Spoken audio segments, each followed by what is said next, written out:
कमलेश जी, ये जो चुनाव है अब ऐसा नजर आ रहा है कि जो बहुसंख्यक वोट है वो एकजुट है, क्योंकि अब बात सिर्फ मुसलमानों की हो रही है और उन्हीं वोटों को की टूट फूट की बात कही जा रही है। तो ये तो सीधे सीधे आपको फायदा मिल रहा है इससे। नहीं, फायदे और नुकसान की बात नहीं है मैडम। यहाँ आपकी ये जो अदालत चल रही है यहाँ, इसमें आपने बताया है कि अब की बार किसकी सरकार, तो गुजरात की जनता ने तो ठान ली है कि अब की बार भाजपा की सरकार। यहाँ जो चुनाव लड़ रहा है ये चुनाव, तो उसमें एक जो पार्टी है वो पार्टी टूरिस्ट, जैसे टूरिस्ट पॉलिटिक्स रमती है, पॉलिटिक्स के हिसाब से वो लोग टूरिस्ट की तरह यहाँ आए हैं और चुनाव लड़के कहाँ चले जाएंगे वो हमें पता नहीं है। दूसरी जो पार्टी लड़ रही है हमारे सामने, मेन पार्टी, जैसे आप बोल रहे हैं कि यहाँ गुजरात में लोकशाही नहीं है, बोलने की आवाज़ की, ऐसे किसी को बोलने नहीं देते, लेकिन आपने देखा कि यहाँ कैसे बात की जाती है और लोकशाही की तरफ दूसरा चुनाव में अंदर दूसरी पार्टी भी कैसी बात करती है, आराम से अपनी बात रख सकती है। तो ऐसी जो पार्टी है वो अपना जनमत बचाने के लिए यहाँ चुनाव लड़ती है, और भारतीय जनता पार्टी जब चुनाव के मैदान में उतरी है तो वो पूरा प्रजा के समर्थन के साथ ये 7वीं बार सरकार बनाने के लिए ये चुनाव में प्रजा के बीच में आ गई है। अब की बात रही आपने असदुद्दीन ओवैसी और आम आदमी पार्टी नहीं, जो आपने प्रश्न छेड़ा है जो हिंदू और मुसलमान, तो यहाँ तो 20 साल पहले ऐसा होता था कि हिंदू और मुसलमान का बंटवारे की बात होती थी। यहाँ अभी ऐसा कोई माहौल नहीं है कि ये हिंदू है और ये मुसलमान है। ये अपने गांव में स्टेशनरी बिजनेस शुरू करके हर महीने 2 लाख कमा रहे हैं। आपके गांव में भी ये करना है तो फ्रीडम ऐप को अभी डाउनलोड कीजिए। गुजरात की भाजपा की सरकार, हम बोलते हैं सबका साथ और सबका विकास, तो यहाँ देख सकते हैं आप जो यहाँ हम बात करते हैं वो ये रिवर फ्रंट, सबसे ज्यादा यहाँ मुस्लिम समुदाय की बस्ती रहती है। आप देख सकते हो आते जाते यहाँ सब किसका यूज कर रहे हैं, वही समाज यूज कर रहे हैं, तो सबके विकास के लिए यहाँ काम हो रहा है। यहाँ पीछे अटल ब्रिज, तो अटल ब्रिज बना तो विस्तार के हिसाब से नहीं देखा। भारतीय जनता पार्टी ने कभी नहीं बोला था कि हमें वोट देंगे तो ऐसा हम विकास करेंगे, ये लोगों के लिए हम फायदा करेंगे। और सबका साथ सबका विकास सिर्फ और सिर्फ आपका एक जुमला रह गया है। मेरे साथ और भी मेहमान है, मैं उनका रुख करूंगी। हमारे साथ विष्णु पांड्या जी हैं, सीनियर जर्नलिस्ट, और दिलीप गोहिल जी भी हमारे साथ जुड़ गए हैं। विष्णु जी, ये जो चर्चा वोट बैंक को लेकर हो रही है, गुजरात के चुनाव का रुख अब तक का क्या कहता है? क्या वाकई में इस बार जो बहुसंख्यक वोट है, यानी जो हिंदू वोटर्स हैं वो एकजुट हैं और मुसलमानों में टूट फूट का डर है, इसी वजह से तमाम राजनीतिक दल अब ऐसे बयान दे रहे हैं जिससे अपनी तरफ उन्हें रिझाया जा सके?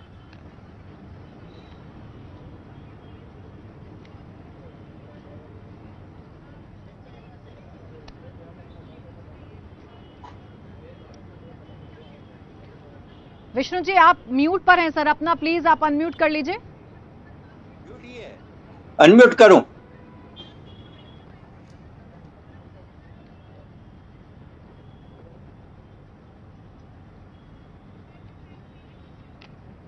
तो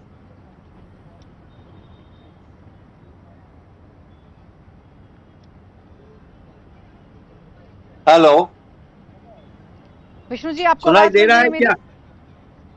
हेलो, चलिए ठीक है, मैं दिलीप जी का रुख करती हूँ। कुछ तकनीकी खामी आई हुई है। दिलीप जी, जो चर्चा हम वोट बैंक को लेकर कर रहे हैं, इस बार का चुनाव किस तरफ जाता हुआ नजर आ रहा है? किन वोटर्स में कितना बंटवारा होता हुआ नजर आ रहा है?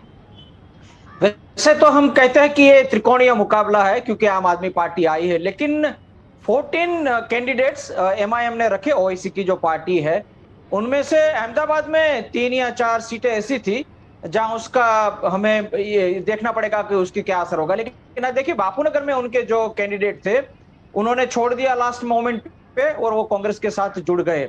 कच्छ में भी उन्होंने कैंडिडेट दिए हैं और बाकी जहां भी माइनॉरिटी वोट्स थोड़े से ज्यादा है वहां उन्होंने दी है। तो मुझे लगता है काबलीवाला, जो कि गुजरात प्रेसिडेंट है एमआईएम के, वो अपने बलबूते पे शायद थोड़ा सा इंपैक्ट करेंगे जमालपुर खाड़िया में, क्योंकि जब लास्ट टाइम भी वो यहां से खड़े हुए थे तो उसकी वजह से भूषण जीत गए थे, बीजेपी के जो प्रत्याशी थे वो। लेकिन जैसे बापूनगर में हुआ वहां अभी वो बात नहीं रही है। ये अपने गांव में स्टेशनरी बिजनेस शुरू करके हर महीने 2 लाख कमा रहे हैं। आपके गांव में भी ये करना है तो फ्रीडम ऐप को अभी डाउनलोड कीजिए। दरियापुर है, मुझे लगता है वहां भी चतुर्कोणीय है, 4 लोग है, आम आदमी पार्टी भी है, तो बट जाएगा।